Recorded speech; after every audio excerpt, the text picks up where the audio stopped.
जम्मू कश्मीर के पहलगाम में मंगलवार को पर्यटकों पर बड़ा आतंकी हमला पूरे देश को बड़ा दर्द दे गया। खुशियां बटोरने कश्मीर गए परिवारों ने कभी सोचा भी नहीं होगा कि ये उनका आखिरी सफर हो जाएगा। हमले में मारे गए पर्यटकों के शव परिजनों के सुपुर्द कर दिए गए। पूरे देश के अलग अलग राज्यों के इन मृत पर्यटकों का अंतिम संस्कार किया जा रहा है।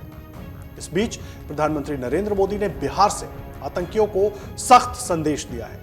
उन्होंने साफ शब्दों में इस हमले की साजिश रचने वालों और इसे अंजाम देने वालों को चेतावनी देते हुए कहा कि उन्हें सजा मिलकर रहेगी। अब आतंकियों की बची खुची जमीन को भी मिट्टी में मिलाने का समय आ गया है। दरअसल बिहार में एक सभा को संबोधित करते हुए प्रधानमंत्री नरेंद्र मोदी ने कहा कि 22 अप्रैल को जम्मू कश्मीर के पहलगाम में जिस बेरहमी से आतंकवादियों ने निर्दोष नागरिकों की हत्या की, उससे पूरा देश दुखी है। पूरा देश इस दुख की घड़ी में पीड़ित परिवारों के साथ खड़ा है। सरकार भी यह सुनिश्चित करने का हर संभव प्रयास कर रही है कि वर्तमान में जिन परिवार के सदस्यों के इलाज चल रहे हैं वो जल्द से जल्द ठीक हो जाए। 22 अप्रैल को जम्मू कश्मीर के पहलगाम में आतंकियों ने मासूम देशवासियों को जिस बेरहमी से मारा है,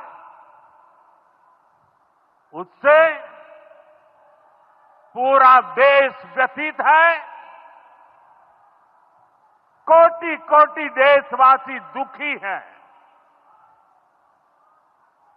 सभी पीड़ित परिवारों के इस दुख में पूरा देश उनके साथ खड़ा है। जिन परिवारजनों का अभी इलाज चल रहा है, वे जल्द स्वस्थ हो, इसके लिए भी सरकार हर प्रयास कर रही है। इसके साथ ही प्रधानमंत्री नरेंद्र मोदी ने पाकिस्तान को चेतावनी देते हुए कहा कि मैं बहुत साफ शब्दों में कहना चाहता हूं कि इन आतंकियों को और इस हमले की साजिश करने वालों को उनकी कल्पना से भी बड़ी सजा मिलेगी और सजा मिलकर रहेगी। अब आतंकियों की बची खुची जमीन को भी मिट्टी में मिलाने का समय आ गया है। 140 करोड़ भारतीयों की इच्छा शक्ति अब आतंक के आकाओं की कमर तोड़कर रहेगी। इस आतंकी हमले में किसी ने अपना बेटा खोया, किसी ने अपना भाई खोया, किसी ने अपना जीवन साथी खोया है। उनमें से कोई बांग्ला बोलता था, कोई कन्नड़ा बोलता था, कोई मराठी था, कोई ओडिया था, कोई गुजराती था, कोई यहां बिहार का लाल था। आज उन सभी की मृत्यु पर करगिल से कन्याकुमारी तक हमारा दुख एक जैसा है, हमारा आक्रोश एक जैसा है।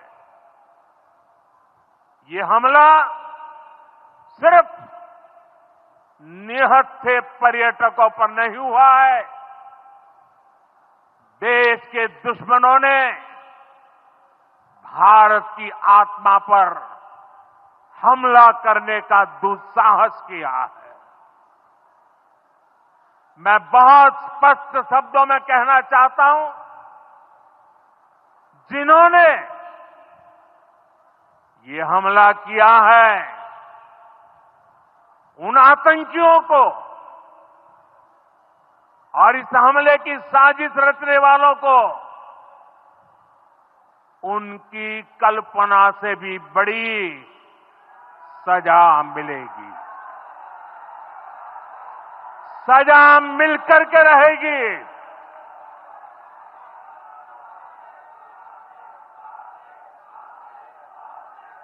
अब आतंकियों की बची खुची जमीन को भी मिट्टी में मिलाने का समय आ गया है।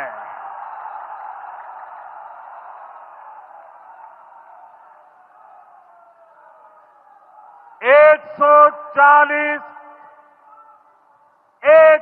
चालीस करोड़ भारतीयों की इच्छा शक्ति अब आतंक के आकाओं की कमर तोड़ कर रहेगी। पहलगाम आतंकी हमले में मारे गए शुभम द्विवेदी के परिजनों से मिलने के बाद उत्तर प्रदेश के मुख्यमंत्री योगी आदित्यनाथ की भी आंखें नम हो गईं। उन्होंने परिजनों को सांत्वना देते हुए कहा कि शुभम की मौत का बदला लिया जाएगा। वहीं शुभम की पत्नी ऐशान्या ने मुख्यमंत्री से कहा कि उन्हें कड़ा बदला चाहिए। बाद में मीडिया से बात करते हुए सीएम योगी ने कहा कि यह घटना बताती है कि आतंकवाद अब अपनी अंतिम सांसें ले रहा है। भारत सरकार के आतंकवाद और उग्रवाद के प्रति जीरो टॉलरेंस की जो नीति रही है वो प्रभावी ढंग से आतंकवाद को नेस्तनाबूद करेगी और इसकी शुरुआत भी हो चुकी है।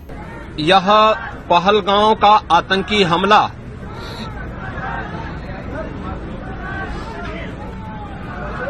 यह एक क्रूर,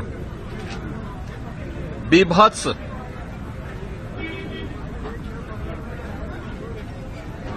कायराना कृत्य है। न केवल देश ने बल्कि दुनिया के हर सभ्य समाज ने इस घटना की निंदा की है। ये घटना बताती है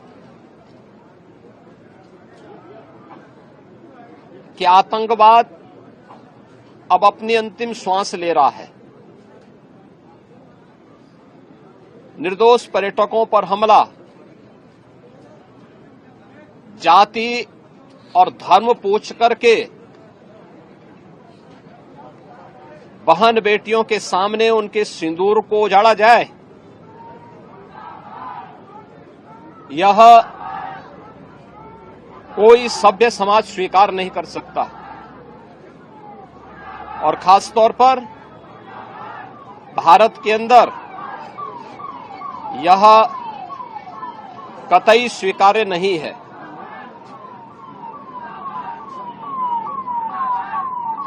भारत सरकार की आतंकवाद और उग्रवाद के प्रति जीरो टॉलरेंस की जो नीति रही है,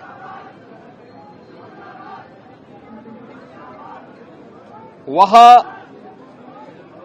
प्रभावी ढंग से आतंकवाद का नेस्तनाबूद करेगी। और आपने देखा होगा कल इसकी शुरुआत इसके ताबूत पर अंतिम कील ठोकने की शुरुआत हो चुकी है। आपको बता दें कि पहलगाम में मंगलवार को हुए आतंकी हमले में कानपुर निवासी शुभम द्विवेदी की मौत हो गई थी। खबरों के मुताबिक अपनी पत्नी के साथ एक रेस्टोरेंट के बाहर बैठकर शुभम कुछ खा रहे थे। आतंकियों ने पहले धर्म पूछा, कहा हिंदू हो या मुसलमान, और मुस्लिम हो तो कलमा पढ़ो। जैसे ही शुभम ने नाम सिर हिलाया, आतंकियों ने तुरंत शुभम के सिर पे गोली मार दी। पास बैठी पत्नी ऐशनाया चिल्ला उठी, मुझे भी गोली मार दो। इसके बाद वो बेहोश हो गई। आपको बता दें कि पहलगाम हमले के बाद भारत में हुई सुरक्षा मामलों की कैबिनेट समिति की बैठक में भारत ने कई बड़े फैसले लिए। भारत सरकार ने 1960 की सिंधु जल समझौते को तत्काल प्रभाव से स्थगित कर दिया, जब तक कि पाकिस्तान आतंकवाद को अपना समर्थन देना बंद नहीं कर देता। हालांकि इस कदम का तत्काल कोई प्रभाव नहीं होगा, लेकिन पाकिस्तान जानता है कि भविष्य में उसे इसका दर्द महसूस होगा। अटारी में एकीकृत चेक पोस्ट को भी तत्काल प्रभाव से बंद कर दिया गया है और पाकिस्तानी नागरिकों को सार्क वीजा छूट योजना के तहत भारत की यात्रा करने की अनुमति नहीं दी जाएगी। पाकिस्तानी नागरिकों को पहले जारी किए गए किसी भी SVES वीजा को रद्द माना जाता है। ऐसे वीजा के तहत भारत में मौजूद किसी भी पाकिस्तानी नागरिक के पास भारत छोड़ने के लिए सिर्फ 48 घंटे हैं। गौरतलब है कि पहलगाम में मंगलवार को आतंकियों ने पर्यटकों पर गोलियां बरसाकर 26 लोगों की नृशंस हत्या कर दी थी। सेना की वर्दी में आए दहशतगर्दों ने पहलगाम की बायसरन घाटी में पर्यटकों से पहले उनका धर्म पूछा, फिर हिंदू हो कहकर गोली मार दी। 26 मृतकों में ज्यादातर पर्यटक हैं, जबकि 2 विदेशी और 2 स्थानीय नागरिक शामिल हैं। हमले में करीब 17 लोग घायल हुए थे और इस कायराना हमले की जिम्मेदारी पाकिस्तानी आतंकी संगठन लश्कर-ए-तोयबा से जुड़े गुट द रेजिस्टेंस फ्रंट यानी TRF ने ली है।